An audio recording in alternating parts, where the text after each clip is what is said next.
Hello, Pisces. This is Lisa with Heart of Inspiration. I know you thought I forgot about you, but how could I forget about my trine? I could not. I'm here for you, July, end of the month, mid-month, 2020 reading. This is for Pisces, Sun, Moon, and Rising. Thank you guys so much for clicking on this video. And if you haven't already subscribed, please consider liking, subscribing, and sharing the video. And don't forget to hit that bell button so that you'll be notified every time I put up new content. Not going to hold you. We are going to get right into this. This is close to the end of the month. So this will be a little bit into August, but it's fluid. So let's end this month with a bang, okay? Because we've got still a lot going on. Now I am going to pull 3 oracle cards, and we are using the Sacred Destiny Oracle, okay, for our 3 oracle cards that we're going to have right here. So let's see what we have. Pisces, Sun, Moon, and Rising. 3 cards for Pisces, Sun, Moon, and Rising. 3 cards for Pisces, Sun, Moon, and Rising. Flexibility. I know it's kind of bright. I'm sorry, guys. Flexibility, though, is the first one. Kind of bright, my bad. Added some extra lighting in here. Protection. Flexibility, protection, and one more thing. That's interesting. Ooh, purification. This is quite interesting. Jem. Sorry, my cat. Here she comes. The minute I get started, booger. No. Okay. Flexibility, protection, and purification. Pisces, as we're ending this month, right? This has been an interesting month for all water signs. 2 new moons in Cancer, 1 full moon in Cancer and Capricorn. On that Cancerian Capricornian axis. All the while with Neptune in retrograde and it's sextiling Saturn, Pluto, and Jupiter all in retrograde in Capricorn. This really has been an energy that's required you to be quite flexible, hasn't it? It's, you're immutable water, yes, but there's still a level of kind of stability and stillness that all of us water signs like. We like the stability. We like to know what's going on. We like to have some measure of control, all of these things. And we like to have an idea of where we're flowing and where we're going. And when we don't, when there is, a lot of issues, when there's a lot of unsettling things that are happening, when we're beginning to see and know that things are not as they seemed to be, that we are, we're waking up to some levels of the illusion. The veil is getting pulled back, and now we're like, I thought the river was flowing south, but now it seems like the energy and the river now wants to turn and go east. You know what I mean? Like, which way should I go? How should I go with it? We are embarking on some new endeavors and really seeking out some new things for yourself in your purpose, right? And fulfilling your purpose. And you thought it was going to go that way, but then it didn't. And now you're being asked to have some flexibility, or there was some unforeseen effects of things that has happened, not necessarily bad or good, but they've just been unforeseen things, unforeseen events, unforeseen energies, unforeseen results. And that's had you, and then having to redirect. Perhaps there were some things that you thought, okay, well, this is solid, and this is, exactly the way it should be, and things had to change, or things just did change.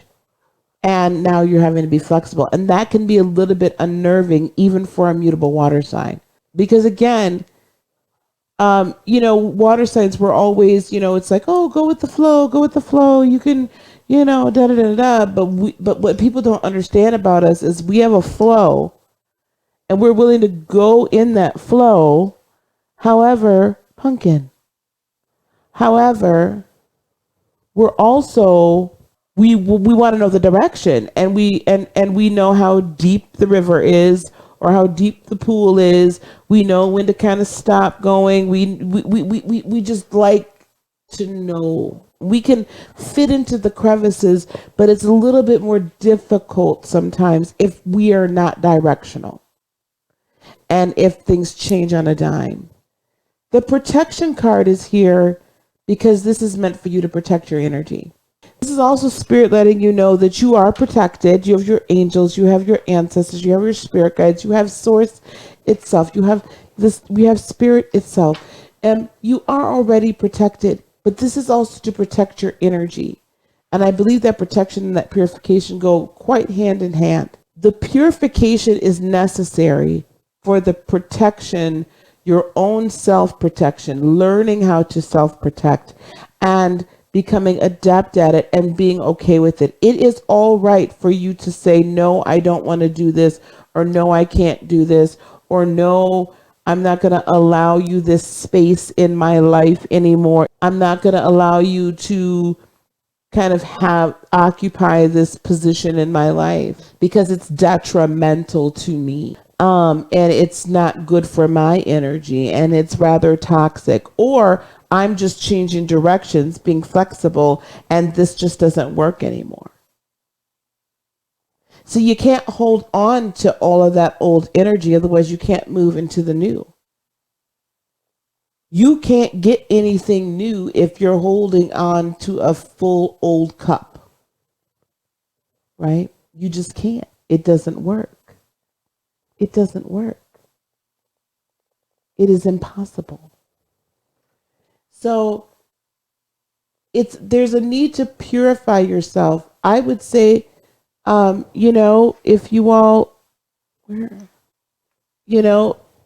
let's sage, let's Epsom salt bath, let's maybe get some frankincense after the Epsom salt bath.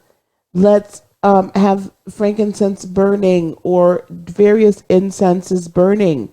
I like Indian temple incense and things like that. And maybe I'll put a link to it down below. But you have to be purified of thought, purified of spirit, purified of purpose.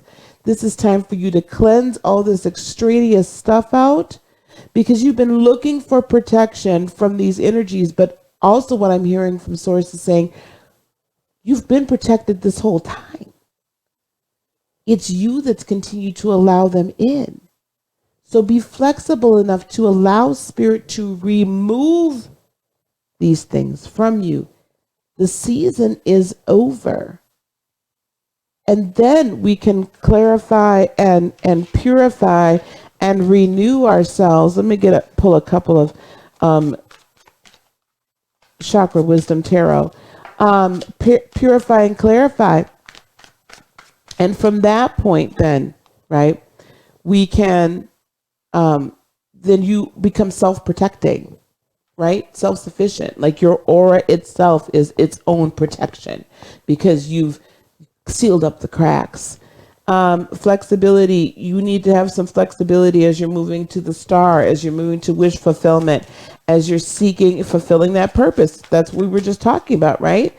Like the flexibility of the purpose doesn't get fulfilled the same way that we thought, and the people that you thought were going to be around aren't the same people that are going to be around.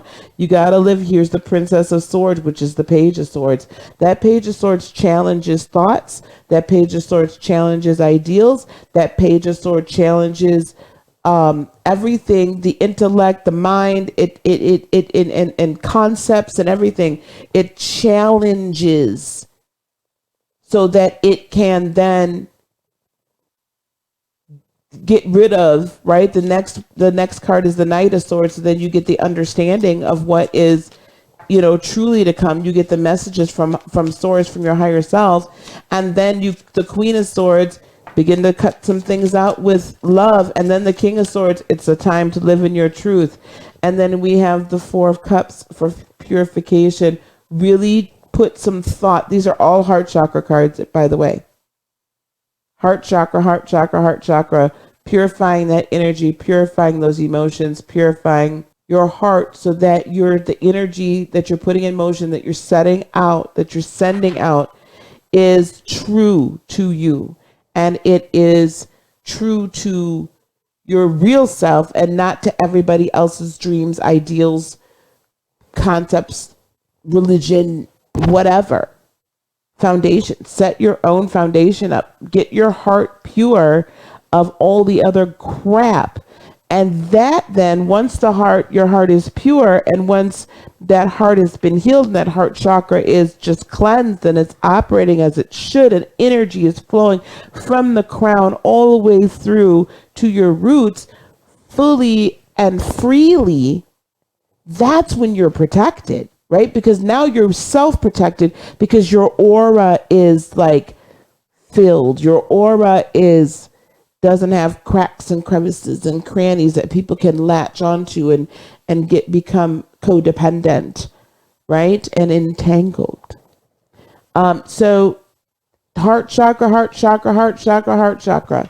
Heart chakra meditations, heart chakra meditation music, music to heal that heart chakra. Be sure you have, like I have right here, as a matter of fact, malachite. We'll be talking about, you can't see that there. Malachite is a great heart chakra stone. We'll be talking about malachite in a future video here in the next day or two. So heart chakra, heal the heart. Okay? It's okay to let it go. I love you, Pisces. Thank you so much for being here. If you would like to work with me one-on-one, or would like to participate in one of my coaching programs, go visit my website, heartofinspiration.net, and there you'll find all the information that you need, okay? And there's a link down here in the description box below. Peace, love, blessings, and joy be unto you today, tomorrow, and for all eternity. I love you so much. Namaste. Bye-bye.